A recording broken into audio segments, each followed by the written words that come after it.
Hello everyone. तो ये episode वहीं से शुरू होता है जहाँ पर कि खत्म हुआ था।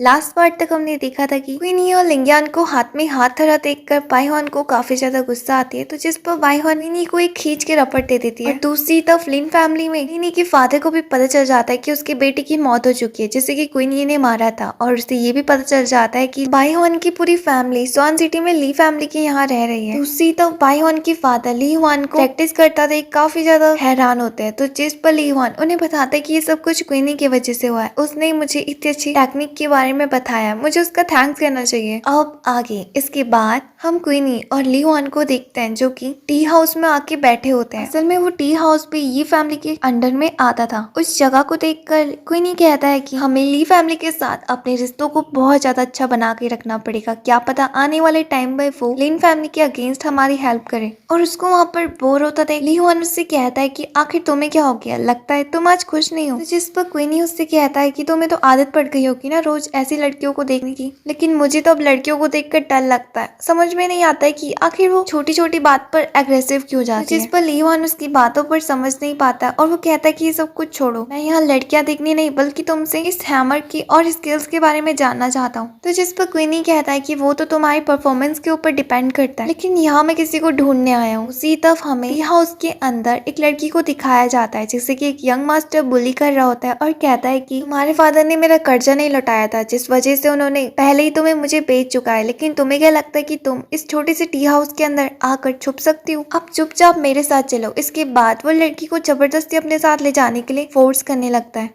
उसको ये करता देख आसपास के लोग आपस में बातें करने लगते हैं। दूसरी तरफ वो लड़की कहती है कि यंग मास्टर अपनी पूरी कोशिश कर रही हूँ पैसे कमाने की, और जैसे तुम्हारे पैसे पूरे हो जाएंगे तो मैं तुम्हें लौटा दूंगी, लेकिन प्लीज मेरे इन सारे लोगों के सामने बेइज्जती मत करो। तो जिस पर वो लड़का उस लड़की को एक खींच के थप्पड़ मार देता है, जिस वजह से वो लड़की नीचे गिर जाती है। लड़का उससे कहता है कि देखो मेरे साथ मुंह मत चलाओ, और दूसरी बात ये कि तुम्हें इस सड़े हुए टी हाउस में काम करके कुछ नहीं मिलेगा, इससे अच्छा तो तुम्हारे लिए यही सही रहेगा कि तुम मेरे साथ चल लो। और फिर तभी वहाँ पर एक बंदा आ जाता है जो कि उससे कहता है कि तुम्हारी हिम्मत कैसे हुई इस जगह को सड़ा हुआ टी हाउस कहने की, तुम यंग मास्टर होंगे अपने घर में, यहाँ नहीं। चुपचाप इस जगह से निकल लो, क्योंकि ये जगह तुम्हारी फैमिली के अंदर नहीं आती है, और अगर तुमने मेरी बात को नहीं माना तो देख लेना तुम्हारी लाइफ इससे भी ज्यादा बदतर हो जाएगी। तो जिस पर वो लड़का गुस्सा हो जाता है, अब उस बंदे के पास आता है। उसका नाम था लियांग चैन। वो लियांग चैन से कहता है कि मैं यहाँ पे अपना काम करने आया हूँ, इसलिए अपने काम से काम रखो, और वैसे भी कर्जा चुकाने के लिए उसे कुछ ना कुछ तो करना ही पड़ेगा ना। तो जिस पर लियांग चैन उससे कहता है कि मुझे कुछ नहीं पता, मैं एक बात को दूसरी बार रिपीट नहीं करना चाहता हूँ, इससे पहले ही तुम इस जगह से निकल जाओ। तो जिस पर वो बंदा अपने मन में सोचने लगता है कि वैसे इस बंदे के साथ बहस करके कोई भी फायदा नहीं है, क्योंकि ये ली फैमिली के मेंबर है। अगर मैंने ली फैमिली के साथ पंगा लिया तो इसमें मेरा ही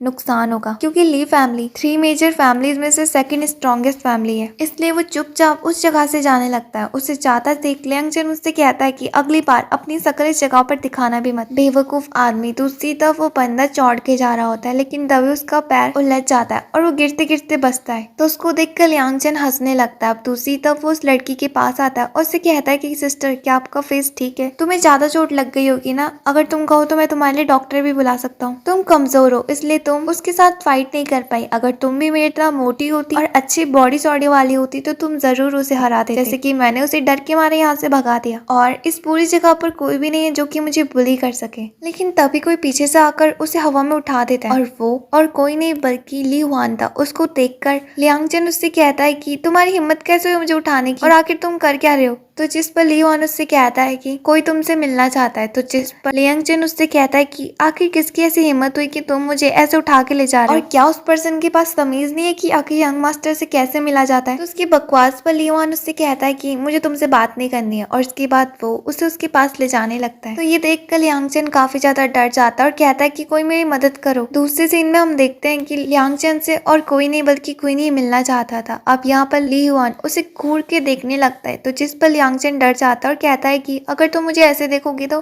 कैसे चलेगा, और वो उससे डर रहा होता है। तो ये देखकर क्वीनी ली हुआन को बाहर जाने को कहता है, तो जिस पर ली हुआन चुपचाप वहां से चले जाता है। उसके जाने के बाद क्वीनी लिंग चैन से कहता है कि मेरा नाम क्वीन ही है। तो उसका नाम सुनकर लिंग चैन उससे कहता है कि तुम तो वही हो ना जिसे कि ली फैमिली ने अपने यहाँ इनवाइट करा है, और तुम एक अल्केमिस्ट भी हो। वाकई में मुझे नहीं लगा था कि तुम ऐसे दिखते होंगे। तो जिस पर क्वीनी उससे कहता है कि तुम्हें मेरे बारे में कैसे पता, मुझे स्वान सिटी में आए हुए 2 दिन भी नहीं हुए, वाकई में लगता है तुम मेरे बारे में कुछ जानते हो। तो जिस पर लियांग चैन उससे कहता है कि प्लीज बातें बनाना बंद करो और चुपचाप मुद्दे की बात पर आओ। आखिर तुमने मुझे यहाँ क्यों बुलाया? अगर तुम्हारा रीजन कोई बेकार निकला तो फिर मुझसे बड़ा कोई नहीं होगा, क्योंकि तुम फालतू में ही मेरा टाइम वेस्ट कर रहे हो। तो जिस पर क्वीनी उससे कहता है कि हाँ मैं मुद्दे की बात पे ही आ रहा हूँ, क्या तुम मेरे साथ बिजनेस करने के लिए तैयार हो? तो जिस पर लियांग चैन उससे कहता है कि तुम्हें सच में लगता है कि मैं तुम जैसे छोटे बच्चे के साथ बिजनेस करूंगा? तुम्हें तो बिजनेस का भी नहीं आता होगा। और इसके बाद लियांग चैन वहाँ से जाने लगता है। तो जिस पर क्वीनी कहता है कि मैं मजाक नहीं कर रहा हूँ, वैसे जाने से पहले तुम्हें एक गिफ्ट ले लेना चाहिए मुझसे। और इसके बाद वो अपनी जेब से पर्चा निकालकर टेबल में रख देता है और लियांग चैन के पास आता है, उससे कहता है कि एक बार तुम जाकर ट्राई क्यों नहीं करते हो, उसे देखो डिसीजन लेने से पहले। और इसकी बात कोई नहीं वहां से चले जाता है। तो ये देखकर लियांग चैन उस पर्चे को पढ़ता है, जिसको पढ़ के वो काफी ज्यादा हैरान होता है। आखिर उसमें क्या लिखा था ये तो हमें नेक्स्ट पार्ट में पता चलेगा। इसी के साथ ये एपिसोड यहीं पर ही एंड होता है। और हाँ, वीडियो को लाइक करके चैनल को सब्सक्राइब करना मत भूलना ऐसी लेटेस्ट अपडेट के लिए। और हाँ, एक छोटा सा कमेंट करना भी मत भूलना। तब तक के लिए बाय।